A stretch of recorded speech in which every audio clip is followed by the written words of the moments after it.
Welcome to CSEB aspirants. ഇന്ന് നമ്മൾ ചെയ്യാൻ പോകുന്നത് പ്രീവിയസ് ഇയർ ക്വസ്റ്റ്യൻസ് 2024-25 സീരീസിൻ്റെ തുടർച്ചയായിട്ടുള്ള ക്വസ്റ്റ്യൻസ് ആണ്. അപ്പോൾ ഇതിനു മുമ്പ് നമ്മൾ മാത്സ് ആണ് ചെയ്ത് നിർത്തി വെച്ചിരുന്നത് കേട്ടോ. കുറച്ച് മാത്സ് നമ്മൾ ഡിസ്കസ് ചെയ്തായിരുന്നു. അപ്പോൾ ഇതുവരെ നമ്മൾ 472 ചോദ്യങ്ങളാണ് നമ്മൾ ചെയ്തിട്ടുള്ളത്.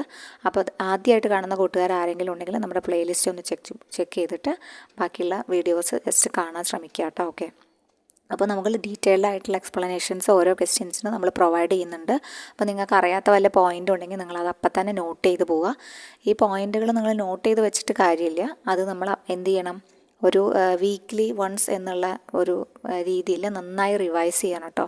നമുക്ക് ഒരുപാട് പോയിൻ്റുകൾ അറിയുണ്ടാവും, പക്ഷേ നമ്മളത് മെമ്മറൈസ് ചെയ്യുന്ന കാരണം നമ്മൾ ഓർമ്മിക്കാത്ത കാരണമാണ്. നമുക്ക് ഇപ്പോൾ കഴിഞ്ഞ എക്സാമൊക്കെ നല്ല എളുപ്പത്തിലുള്ള എക്സാം ആയിരുന്നു എന്ന് എല്ലാവരും പറഞ്ഞു, പക്ഷേ കൺഫ്യൂഷൻസ് ധാരാളം കയറി വന്നു, ഒരേപോലത്തെ ഓപ്ഷൻസ് ആയിരുന്നു. അപ്പോൾ അതൊക്കെ നമ്മുടെ റിവിഷൻ്റെ പോരായ്മ കൊണ്ട് സംഭവിക്കാവുന്ന തെറ്റുകളാണ് അല്ലേ. അപ്പോൾ അതുകൊണ്ട് തന്നെ എഴുതി വെക്കുന്ന പോയിൻ്റുകളെല്ലാം നിങ്ങൾ തീർച്ചയായിട്ടും റിവൈസ് ചെയ്യുന്നുണ്ട് എന്ന് ഉറപ്പ് വരുത്തുക. ധാരാളം വീഡിയോസ് നമുക്ക് അവൈലബിൾ ആയിരിക്കും. അപ്പോൾ നമ്മൾ അതിനൊക്കെ പോയിൻ്റുകൾ പൊറുക്കിയെടുത്ത് എഴുതി വയ്ക്കും, പക്ഷെ നമ്മളത് കറക്റ്റായ രീതിയിൽ എന്ത് ചെയ്യുന്നില്ല, ഓർത്ത് വയ്ക്കുന്നില്ല.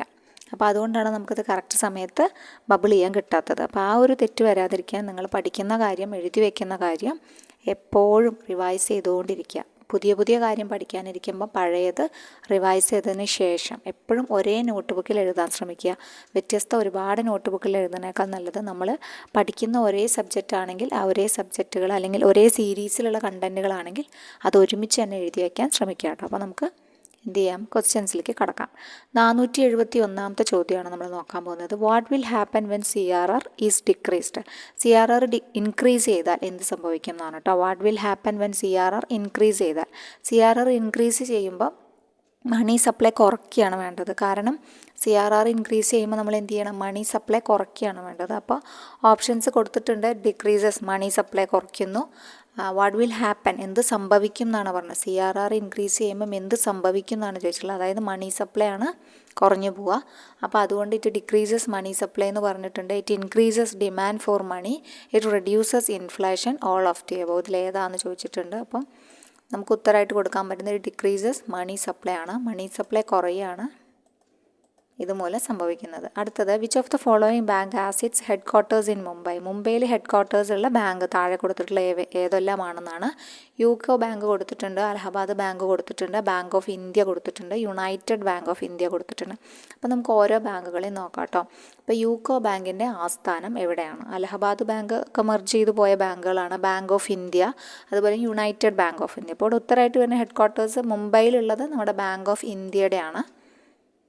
ബാങ്ക് ഓഫ് ഇന്ത്യ ആണ് ഇവിടെ ഉത്തരമായിട്ട് വരുന്നത്. അപ്പോൾ which of the following bank has its headquarters in Mumbai എന്ന് പറഞ്ഞാൽ ബാങ്ക് ഓഫ് ഇന്ത്യയാണ്. അപ്പോൾ മുംബൈ ആസ്ഥാനമായിട്ടുള്ള ബാങ്കുകളെ നമുക്ക് പഠിക്കാം. നമുക്ക് എല്ലാ ബാങ്കുകളുടെയും ആസ്ഥാനം ജസ്റ്റ് ഒന്ന് ഓർത്തിട്ട് പോകാം കേട്ടോ. യുണൈറ്റഡ് ബാങ്കിൻ്റെ കാര്യം പറയുകയാണെങ്കിൽ, United bank of India merge ചെയ്തു പഞ്ചാബ് നാഷണൽ ബാങ്കിൽ. അതായത് April 1, 2020 ഇന്ത്യൻ ഗവൺമെൻറ് അങ്ങനെ ഒരു കൺസോളിഡേഷൻ പ്ലാൻ സമർപ്പിക്കുകയും അതിൻ്റെ ഫലമായിട്ട് April 1, 2020 PNB എന്ത് ചെയ്തു, PNBയിൽ ലയിക്കുകയാണ് ഉണ്ടായത്. അപ്പം United bank of India merge ചെയ്തത് ഏത് ബാങ്കിലാണ്? പഞ്ചാബ് നാഷണൽ ബാങ്കിലാണ് കേട്ടോ. PNBയിലാണ്. April 1, 2020 ഈ ഒരു മെർജർ സംഭവിച്ചത്.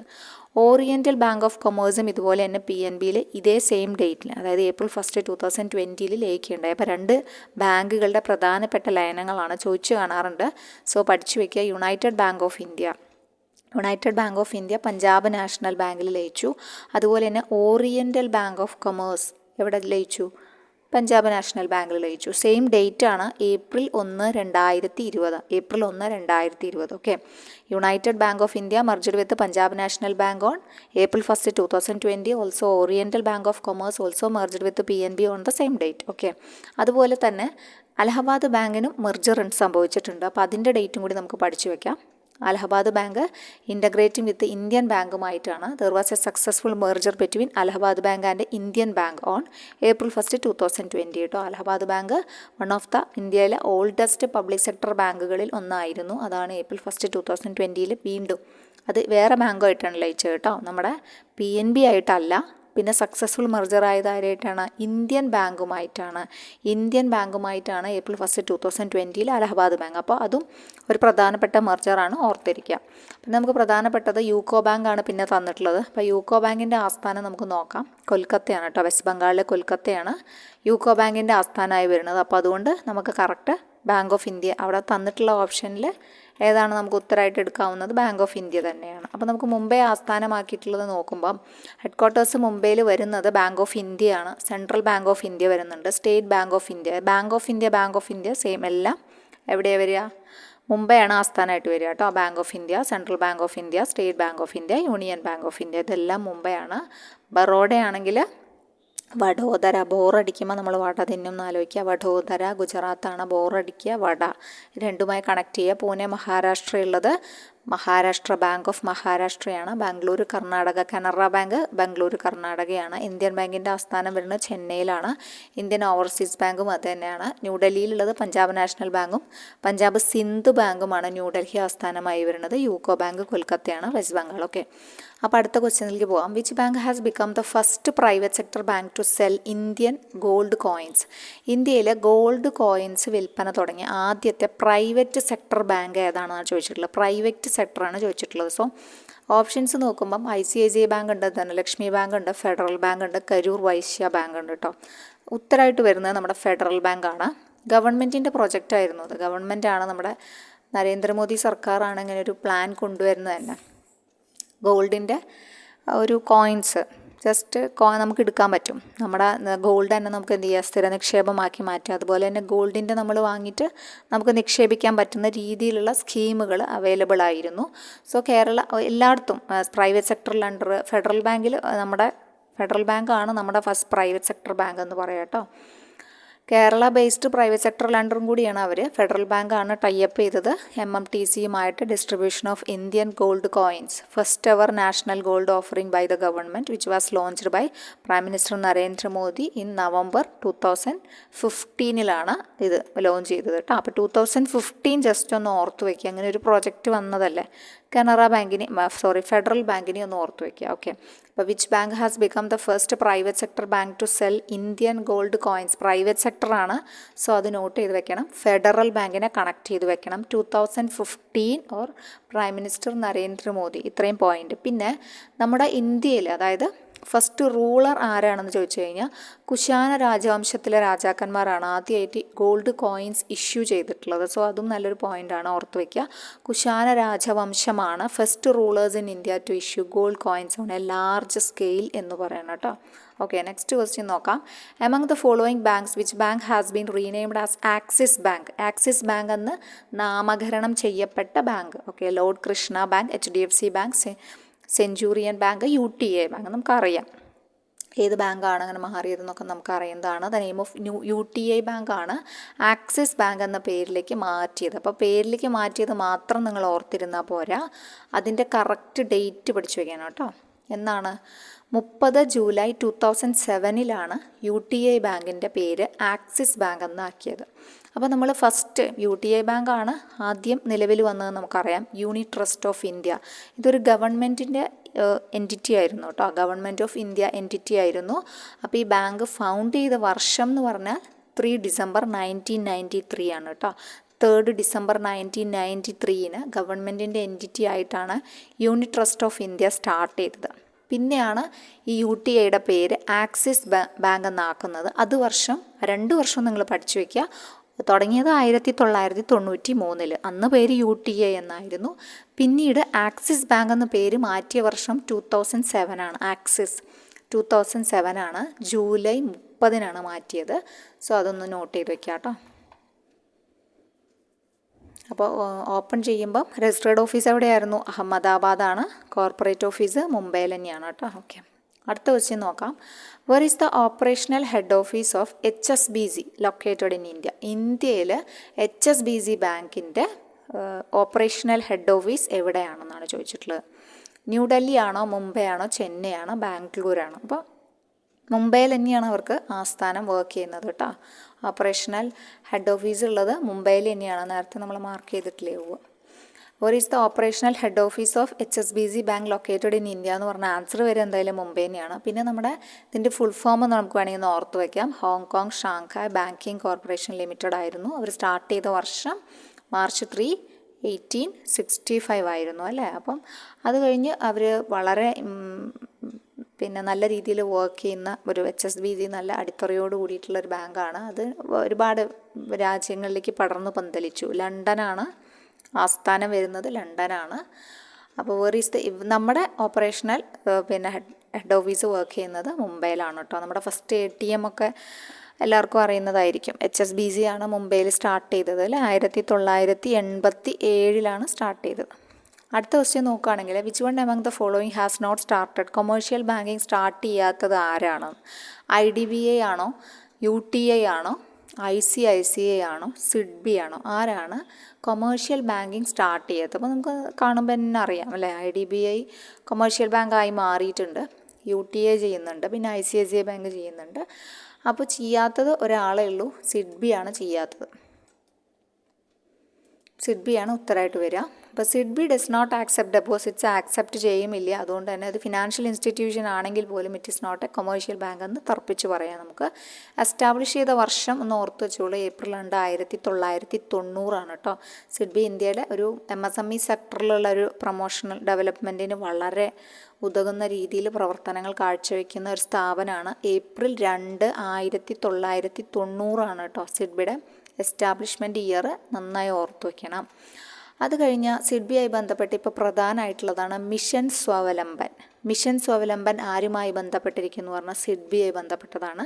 ഇതൊരു അംബർല പ്രോഗ്രാമാണ് for aspiring livelihood, micro and small എൻ്റർപ്രൈസസിന് വേണ്ടിയിട്ടുള്ളതാണ്. ജസ്റ്റ് അത് മാത്രം ഓർത്ത് വെച്ചാൽ മതി. ജോബ് സീക്കേഴ്സ് ആയിക്കോട്ടെ, ജോബ് ക്രിയേറ്റേഴ്സ് ആയിക്കോട്ടെ, ഒരു ചെറിയ രീതിയിലുള്ളൊരു സപ്പോർട്ട്, അത്യാവശ്യം അവർക്ക് വളർന്നു വരാനുള്ളൊരു മാസ് എൻ്റർപ്രണർഷിപ്പ് കൊടുക്കുന്ന രീതിയിലുള്ള ഒരു സംഭവമാണ് മിഷൻ സ്വാവലംബൻ എന്ന് പറഞ്ഞാൽ. അപ്പോൾ അതൊരു umbrella program for aspiring livelihood micro and small entrepreneurs എന്ന് തന്നെ പഠിക്കണം.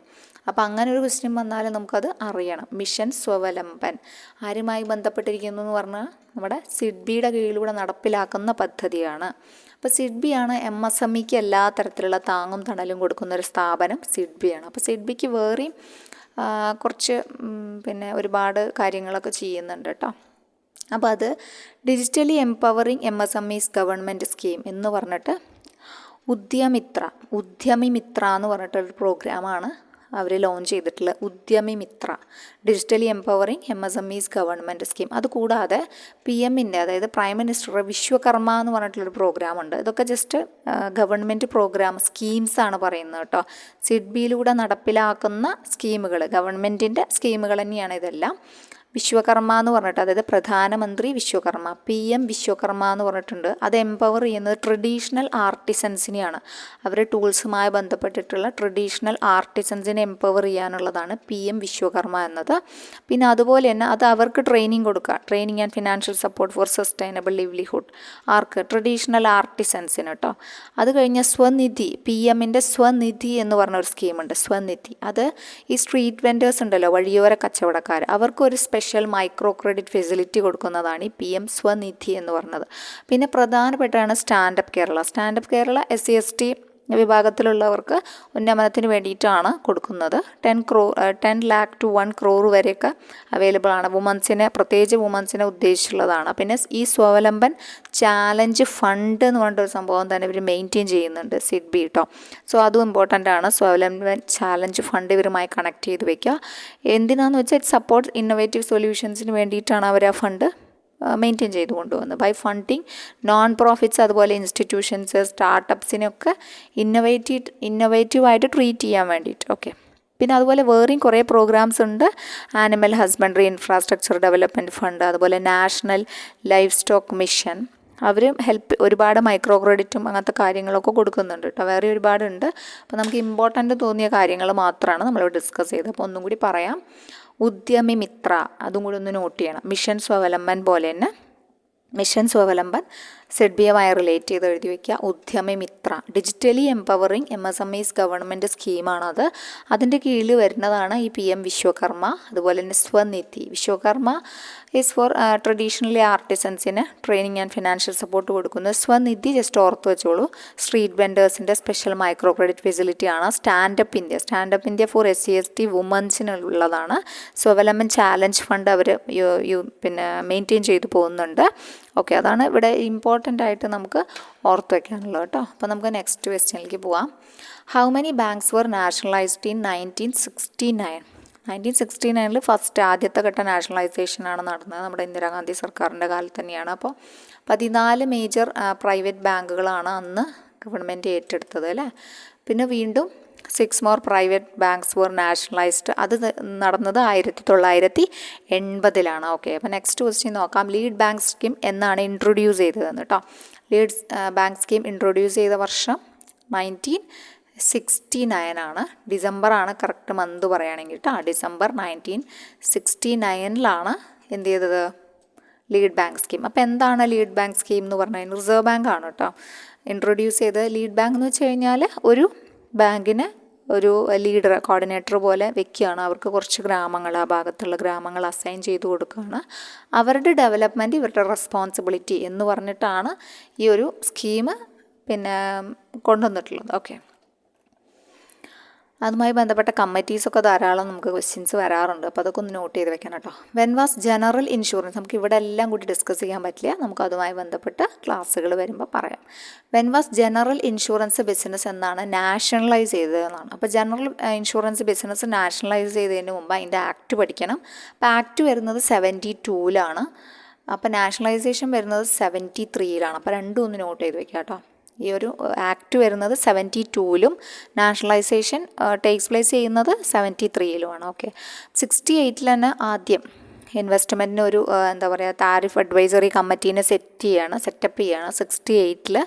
അതിനെ തുടർന്ന് 72-ലാണ് ഈ ഒരു general insurance business nationalisation act എന്ന് പറഞ്ഞ ആക്ട് വരുന്നത്.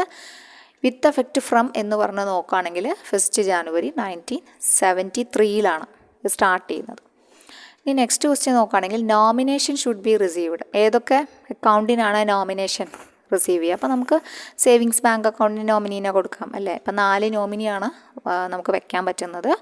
അതിനെക്കുറിച്ചിട്ടുള്ള കാര്യങ്ങളൊക്കെ നമ്മൾ മുമ്പ് ഡിസ്കസ് ചെയ്തിട്ടുണ്ട് കേട്ടോ. പ്രധാനപ്പെട്ട അമെൻമെൻറ്റ് വന്ന സമയത്ത് നമ്മൾ അതിനെക്കുറിച്ച് ക്ലാസ് ചെയ്തിട്ടുണ്ട്. കാണാത്ത കൂട്ടുകാർ ആരെങ്കിലും ഉണ്ടെങ്കിൽ ജസ്റ്റ് ഒന്ന് പോയി കാണുക. ഓക്കെ, അപ്പോൾ നോമിനേഷൻ റിസീവ് ചെയ്യാൻ പറ്റുന്നത് സേവിങ്സ് ബാങ്കിന് ചെയ്യാം, അതുപോലെ തന്നെ FDക്ക് കൊടുക്കാം, നമുക്ക് RD റിക്കറിംഗ് ഡെപ്പോസിറ്റ് ആണെങ്കിലും കൊടുക്കാം. അപ്പോൾ ഓൾ ഓഫ് ദി എബോവ് ആണ് ഇവിടെ ഉത്തരമായിട്ട് വരിക. Okay, next question. Minimum age required to open SB account. SB account start ചെയ്യാനുള്ള പ്രായം എന്ന് പറഞ്ഞാൽ 10 വയസ്സാണോ, 12 വയസ്സാണോ, 16 വയസ്സാണോ, 18 വയസ്സാണോ? അപ്പോൾ 10 വയസ്സാണ് നമുക്ക് SB അക്കൗണ്ട് ഓപ്പൺ ചെയ്യാനുള്ള പ്രായം, മിനിമം ഏജ് പറയണം കേട്ടോ. ഇനി ബാങ്ക് ഡ്രാഫ്റ്റ് ഇഷ്യൂ ചെയ്യുന്നത് ആരാണ്? കോപ്പറേറ്റീവ് ബാങ്ക്സ് ആണോ, പബ്ലിക് സെക്ടർ ബാങ്ക്സ് ആണോ, പ്രൈവറ്റ് സെക്ടർ ബാങ്ക്സ് ആണോ, ഓൾ ഓഫ് ദി എബോവ് ആണോ? ബാങ്ക് ഡ്രാഫ്റ്റ് എല്ലാവരും ഇഷ്യൂ ചെയ്യുന്നത് തന്നെയാണ് അല്ലേ. അപ്പോൾ ഓൾ ഓഫ് ദി എബോവ് ആണ് ഇവിടെ ഉത്തരമായിട്ട് വരിക. അപ്പോൾ ബാങ്ക് ഡ്രാഫ്റ്റിനെ കുറിച്ച് ജസ്റ്റ് പറയുകയാണെങ്കിൽ ബാങ്ക് ഡ്രാഫ്റ്റ് എന്താണ്? ഒരു സെക്യൂർഡ് മെത്തേഡ് ഓഫ് പേയ്മെൻ്റ് ആണ് അല്ലേ. എവിടെയാണോ ആ ഒരു ബാങ്ക്, അതായത് where the issuing bank guarantees, bank draft issue ചെയ്യുന്ന ബാങ്ക് ഗ്യാരണ്ടി ചെയ്യാണ് the amount drawing funds from payer's അക്കൗണ്ടിൽ നിന്ന് എടുത്തിട്ട് കൊടുക്കാം എന്ന് അല്ലേ. Holding them until the draft is cashed by the payee, അതാണ് അവർ ചെയ്യുന്നത്. ഓക്കെ, ഇനി കുറച്ച് GK ക്വസ്റ്റ്യൻസ് ആണ് കേട്ടോ. Name the Chola king who built Gangaikonda Cholapuram. Gangaikonda Cholapuram നിർമ്മിച്ച ചോള രാജവംശ രാജാവ് ആരാണെന്നാണ്. അപ്പോൾ രാജേന്ദ്ര ചോളൻ ഒന്നാമനാണോ, രാജേന്ദ്ര ചോളനാണോ, രാജേന്ദ്ര ചോള രണ്ടാമനാണോ, കുലോത്തുംഗ ചോളനാണോ എന്നാണ് ക്വസ്റ്റ്യൻ വന്നിട്ടുള്ളത്. അപ്പോൾ രാജേന്ദ്ര ചോളനാണ് ഗംഗൈകൊണ്ട ചോളപുരം നിർമ്മിച്ചത് കേട്ടോ. ഓക്കെ, പിന്നെ which British governor general made sati practice ഇല്ലീഗലാണ്, പണിഷബിൾ ആണ് എന്ന് പറഞ്ഞ് നടപ്പിലാക്കിയ ബ്രിട്ടീഷ് ഗവർണർ ജനറൽ ആരാണെന്നാണ് ക്വസ്റ്റ്യൻ വന്നിട്ടുള്ളത്. സോ അത് ലോർഡ് മൗണ്ട് ബാറ്റൺ ആണോ, വാറൻ ഹേസ്റ്റിങ്സ് ആണോ, ലോർഡ് വെല്ലസ്ലി ആണോ, ലോർഡ് വില്യം ബെൻഡിക് ആണോ? അപ്പോൾ നമുക്കറിയാം ബെൻഡിക് പ്രഭുവാണ് കേട്ടോ. സതി നിയമം മൂലം നിരോധിച്ചു, അതിന് ഉത്തരവ് ഇറക്കിയത്. Which among the following is the oldest Veda. പഴയ വേദം, ഏറ്റവും പഴയ പുരാതനമായ വേദം ഏതാണ്? യജുർവേദ, സാമവേദ, ഋഗ്വേദ, അഥർവവേദ. ഏതാണ്? ഋഗ്വേദമാണ് ഏറ്റവും പഴയ വേദങ്ങളിൽ വെച്ച് പഴയത്. അടുത്തത് റിവർ ഇൻഡസ്. ഇൻഡസ് എവിടെയാണ്, ഏത് വാട്ടർ ബോഡിയിലാണ് പതിക്കുന്നതാണ് ചോദിച്ചിട്ടുള്ളത്. അറ്റ്ലാന്റിക് ഓഷ്യനിലാണോ, ഇന്ത്യൻ ഓഷ്യനിലാണോ, ബേ ഓഫ് ബംഗാളിലാണോ, അറേബ്യൻ സീയിലാണോ ചോദിച്ചിട്ടുണ്ട്. അറേബ്യൻ സീയിലാണ് പതന കേട്ടോ. പിന്നെ what is the first month of the Islamic calendar. Islamic കലണ്ടറിലെ ഫസ്റ്റ് മന്ത് ഏതാണെന്നാണ് ചോദിച്ചിട്ടുള്ളത്. റമദാനാണോ, റജബാണോ, മുഹറമാണോ, സഫറാണോ ചോദിച്ചിട്ടുണ്ട്. ഫസ്റ്റ് മന്ത് മുഹറമാണ് കേട്ടോ. അപ്പോൾ ഇതൊക്കെ ബാക്കി മാസങ്ങളാണ്. അപ്പോൾ ഫസ്റ്റ് മന്ത് മുഹറമാണ്. അവസാനത്തെ മാസം, ലാസ്റ്റ് മന്ത് ദുവാൽ ഹിജ് എന്നറിയപ്പെടും കേട്ടോ. ദുവാൽ ഹിജ് ആണ് last month. First month of Islamic calendar Muharram and last month of Islamic calendar Dhul Hijjah ആണ്. ചോദിച്ചു കണ്ടിട്ടില്ല, ചുമ്മാ ഫസ്റ്റ് പറഞ്ഞപ്പോൾ ലാസ്റ്റും കൂടി പറഞ്ഞു എന്നുള്ളൂ. Which planet in the solar system has the slowest rotation? വളരെ വേഗത കുറഞ്ഞ ഭ്രമണം ഉള്ളത് ആർക്കാണ്? Which planet in the solar system has the slowest rotation ഉള്ളത് ആർക്കാണെന്നാണ്. അപ്പോൾ വീനസിനാണ് സ്ലോവസ്റ്റ് റൊട്ടേഷൻ ഉള്ളത്. അപ്പോൾ നമുക്ക് സ്ലോവസ്റ്റ് പഠിക്കുന്നതിൻ്റെ കൂട്ടത്തിൽ ഫാസ്റ്റസ്റ്റും കൂടി പഠിക്കാം. ജുപ്പിറ്ററാണ്. ഏകദേശം 10 ഹവറാണ് ജുപ്പിറ്ററിൻ്റെ ഭ്രമണവേഗം വരുന്നത്. അപ്പോൾ ഫാസ്റ്റസ്റ്റ് ആയിട്ടുള്ളത് ആരാണ്? ജുപ്പിറ്ററാണ്. Slowest rotation ആരുടെയാണ്? വീനസിൻ്റെയാണ് കേട്ടോ. സോ ഈ ഭാഗത്തുനിന്ന് ചോദ്യങ്ങളൊക്കെ ഇടയ്ക്ക് കയറി വരാറുണ്ട്. സോ ഒന്ന് നോട്ട് ചെയ്ത് വെക്കുക. പിന്നെ Saint Thomas, the year when Saint Thomas landed in India. അപ്പോൾ അത് ഈ ഒരു വർഷം ചോദിച്ച ചോദ്യങ്ങൾ തന്നെയാണ്. 2024 ചോദിച്ച ചോദ്യമാണ് കേട്ടോ. സോ ഒന്ന് നോട്ട് ചെയ്ത് വെക്കുക. Saint Thomas landed in India എന്നാണെന്നാണ്. അപ്പോൾ AD 52-ലാണ്. 42 കൊടുത്തിട്ടുണ്ട്. 53, 52, 62. AD 52-ലാണ് സെൻറ്റ് തോമസ് പ്രവാചകനായിട്ട് ഇന്ത്യയിലെത്തുന്നത് അല്ലേ. How many districts were there in Kerala in January 1958? January 1958-ലാണ് ചോദിച്ചിട്ടുള്ളത് കേട്ടോ. അപ്പോൾ നമുക്ക് 58 ചോദിക്കുകയാണെങ്കിൽ നമുക്ക് 8 ഉത്തരം കൊടുക്കാമായിരുന്നു. പക്ഷെ ഇവിടെ ജാനുവരിയാണ് കൊടുത്തിട്ടുള്ളത്. അപ്പോൾ അതുകൊണ്ട് നമുക്ക് 7 കൊടുക്കാം. ഓക്കെ, 7 കൊടുക്കാം. ഏപ്രിൽ 1958-നാണ് പിന്നെ ഒരു ജില്ലയും കൂടി ആഡ് ചെയ്യുന്നത്. അങ്ങനെയാണെങ്കിൽ നമുക്ക് എന്ത് ചെയ്യായിരുന്നു? 8 കൊടുക്കാമായിരുന്നു കേട്ടോ. അപ്പം ഈ ഒരു ജാനുവരി 1958 എന്ന് പറഞ്ഞാൽ 1957 വരെ, അതായത് ഈ ജനുവരി മാസം മാത്രമല്ലേ നമുക്ക് കൂട്ടാൻ പറ്റുള്ളൂ. അപ്പോൾ ആലപ്പുഴ ജില്ല എന്നുണ്ട്, കണ്ണൂരുണ്ട്. Alappuzha August 17 August 17 1957. അപ്പോൾ നമ്മൾ ആല, പാല, കോഴി, കണ്ണ് ഈ നാലും പാലക്കാട് വരും, പാല, കോഴിക്കോട് വരും, കണ്ണൂർ വരും. ഇവർ മൂന്നും ഈ 1957 കാലഘട്ടത്തിലാണ്.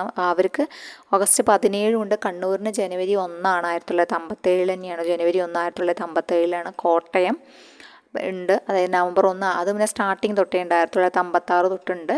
കോഴിക്കോട് ഈ 1957 പെട്ടതാണ്, ജനുവരി 1 1957 പെട്ടതാണ്. പിന്നെ പാലക്കാടും അതെ, ജനുവരി 1 1957. 4 എണ്ണമാണ് ഒരുമിച്ച് വരുന്നത്. അപ്പം ആ 4 എണ്ണം വരും. പിന്നെ ട്രിവാൻഡ്രം പണ്ടേ ഉള്ളതാണ്. ട്രിവാൻഡ്രം, തൃശ്ശൂരും കോട്ടയം പണ്ടേ ഉള്ളതാണ്. അപ്പോൾ അത് വരും. അപ്പോൾ അതുകൊണ്ട് 7 നമുക്ക് കൂട്ടാൻ പറ്റുന്നത് കേട്ടോ.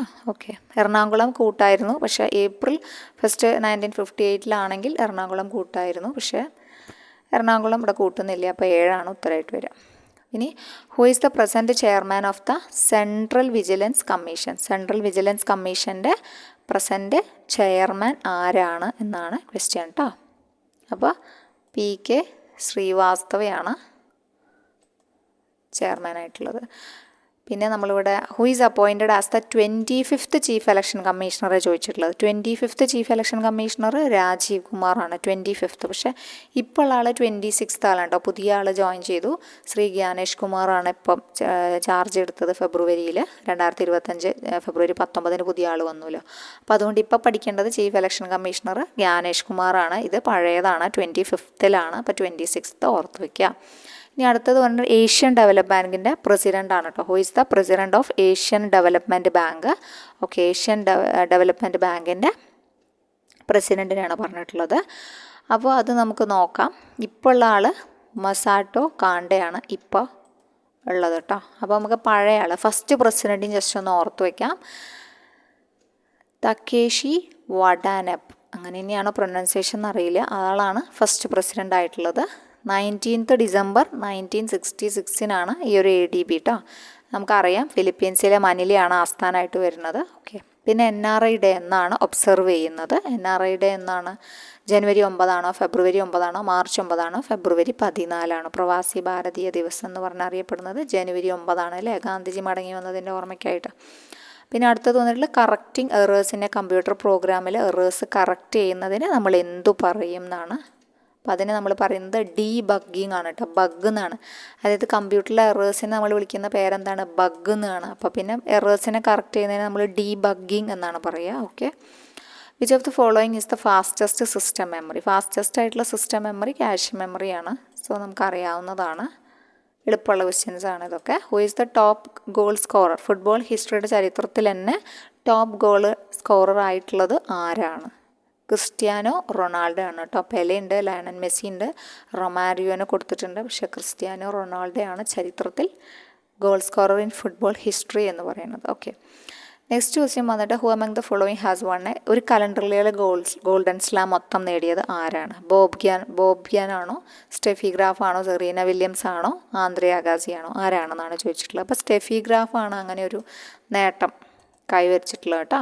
കലണ്ടറിലെ ഗോൾഡൻ സ്ലാം മീൻസ് വിന്നിങ് എല്ലാ ഒരു 4 ഗ്രാൻഡ് സ്ലാംസും നേടുക. ഓക്കെ, അതുപോലെ തന്നെ ഒളിമ്പിക്കിൻ്റെ ഗോൾഡ് മെഡലും സെയിം ഇയറിൽ മേടിക്കുക. അതാണ് ഈ ഒരു കലണ്ടറിലെ ഗോൾഡൻ സ്ലാം മൊത്തം നേടിയത് എന്ന് ഉദ്ദേശിക്കുന്നത്. അപ്പോൾ സ്റ്റെഫി ഗ്രാഫാണ് the only player to have achieved this feat. ഇത് നേടിയ ഒരേ ഒരാൾ സ്റ്റെഫി ഗ്രാഫാണ്. സോ അതൊന്ന് ഓർത്തിരിക്കുക.